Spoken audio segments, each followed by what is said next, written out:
quero começar pelas ameaças explícitas, né, de Vladimir Putin de iniciar uma guerra nuclear, algo que a gente não vê. Aliás, guerra nuclear a gente nunca viu, mas a gente já viu ataques nucleares no final da Segunda Guerra Mundial, mas a gente não conhece, né, essa realidade há muito tempo, uma ameaça tão explícita. Essa ameaça é para ser levada a sério ou é uma espécie de pedido de socorro de Vladimir Putin para que o Ocidente conceda a ele algum tipo de vitória para que ele possa exibir a sua população e possa encerrar o conflito? Ou nenhuma dessas coisas, professor? Não, é para ser levado muito a sério mesmo, porque, primeiro, vamos diferenciar um pouco aí do que a gente fala, né, de arma atômica nuclear. Existem as chamadas armas estratégicas, que são aquelas de grande potência, que são, né, produzidas para destruir cidades inteiras, tá? E há as armas nucleares táticas, que são para uso em campo de batalha. Normalmente aí entre 3 e 5 megatons, e para ter uma ideia de comparação, já que você falou, né, graças a Deus só vimos, né, na história dois ataques, Hiroshima e Nagasaki, tinham 7 quilotons. Então, são armas que efetivamente para destruir exércitos que estão avançando numa quantidade muito maior. E justamente são essas que preocupam, porque na situação que Vladimir Putin está, é muito possível que ele possa usar.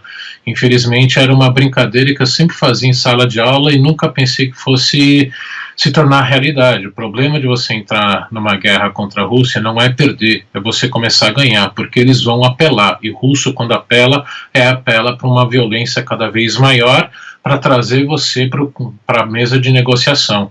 Então, não é só para levar a sério, os governos ocidentais estão levando a sério, principalmente os europeus. Há algumas informações de que canais secundários já estão sendo estabelecidos até com membros do governo russo que talvez gostariam de substituí-lo, e por isso mesmo esse é o perigo. Ele se sentir acuado e atacar com uma dessas armas.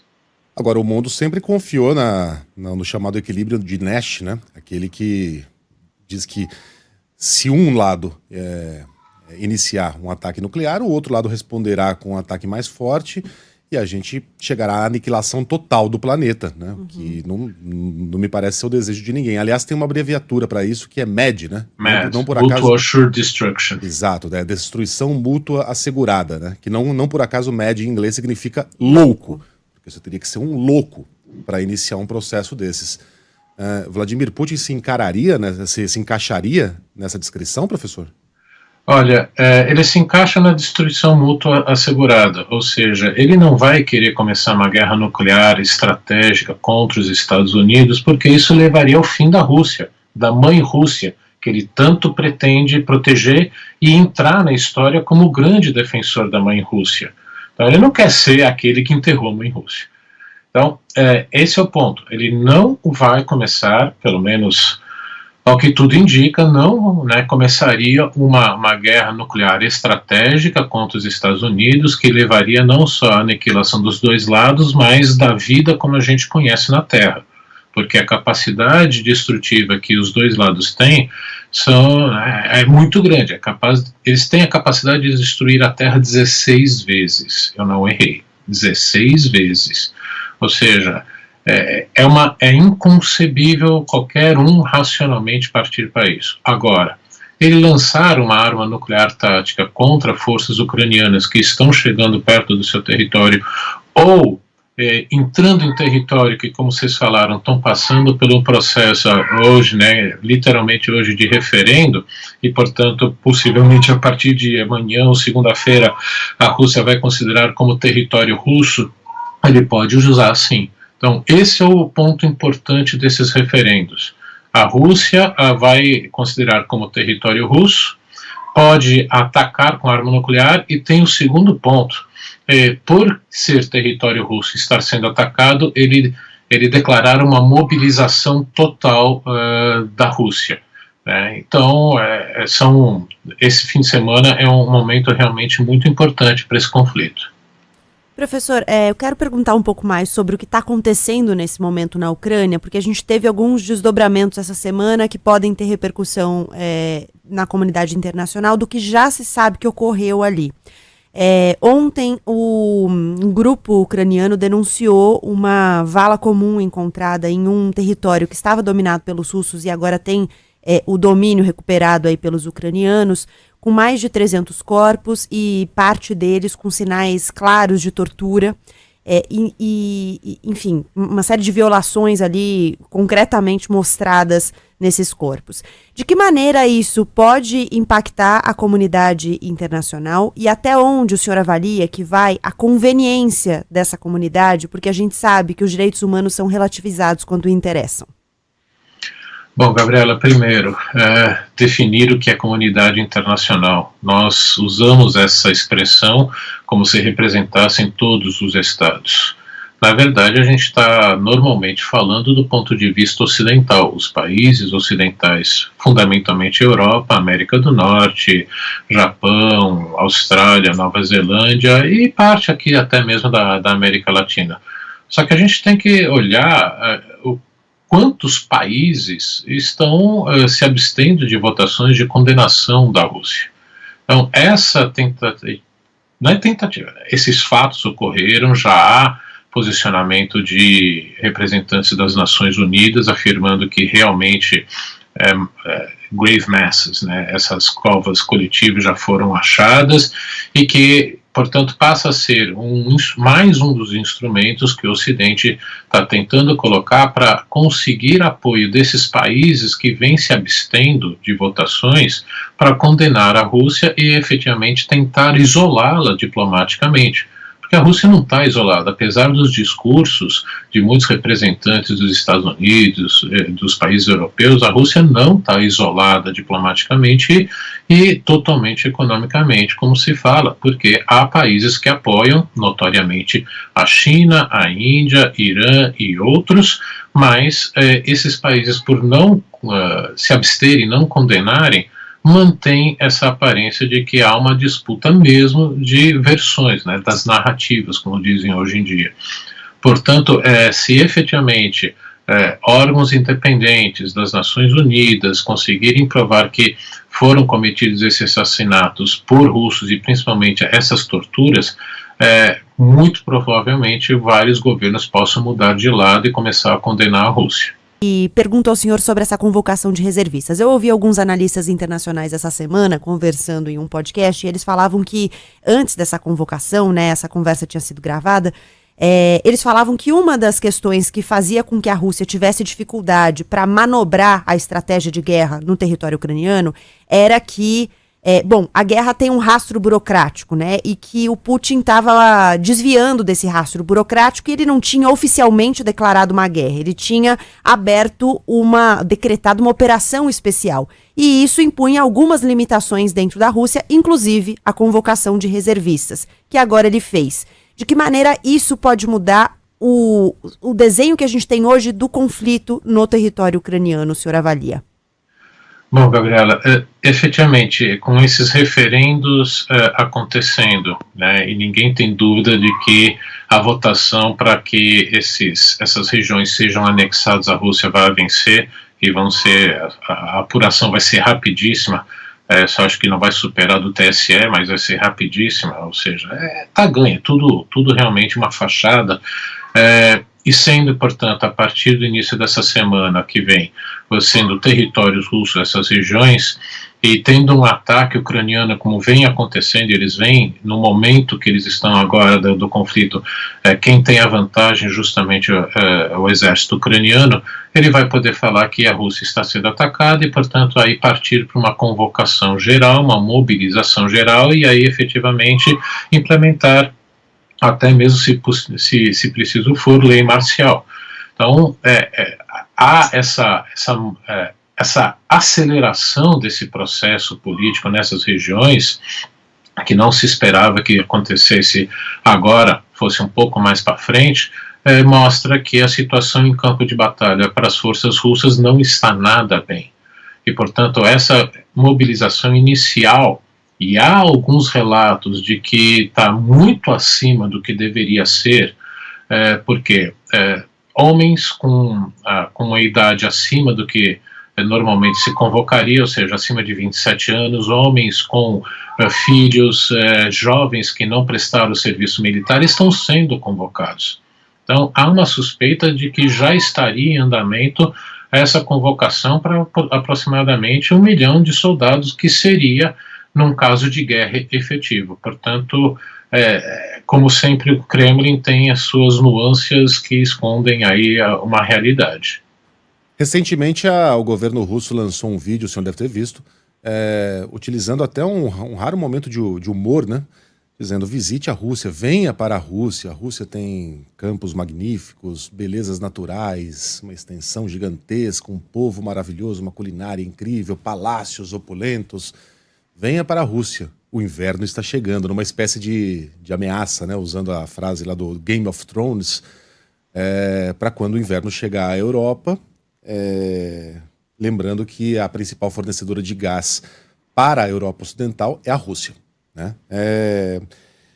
Professor, eu fico imaginando como é que o europeu vai receber a notícia de que ele vai ter que comprar mais um edredom, vai ter que economizar gás, vai ter que se proteger do frio de outra maneira porque não haverá gás. Tudo em nome da Ucrânia. Eu não sei se o europeu vai receber muito bem isso. Então a gente pode estar diante de um impasse aí envolvendo os governos da Europa e suas populações. Como é que a chegada do inverno, que está há 3 meses daqui, vai afetar essa guerra que já se estende por tanto tempo?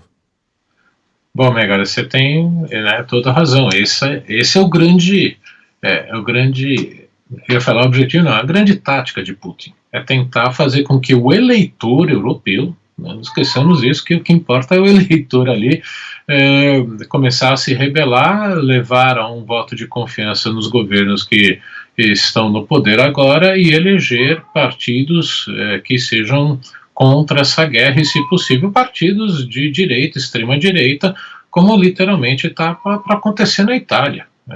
Amanhã, se não me engano, domingo, também os italianos já vão às urnas e vão possivelmente colocar no poder grupos de extrema-direita, inclusive do ex-primeiro-ministro Silvio Berlusconi, que é notoriamente um aliado de Putin. Foto dos dois juntos recheiam a internet.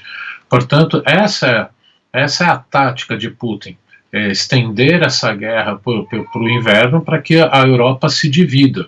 Mas os países da Europa vêm se preparando para isso, já estão economizando gás, principalmente de iluminação pública, aquecimento de prédios públicos, pedindo para as empresas tentarem economizar ao máximo para chegar no início do inverno com 80% dos seus reservatórios de gás cheios para atravessar esse inverno. Ao mesmo tempo, essa semana, o governo da Espanha anunciou que aumentou a capacidade de transmissão do seu gás para a França.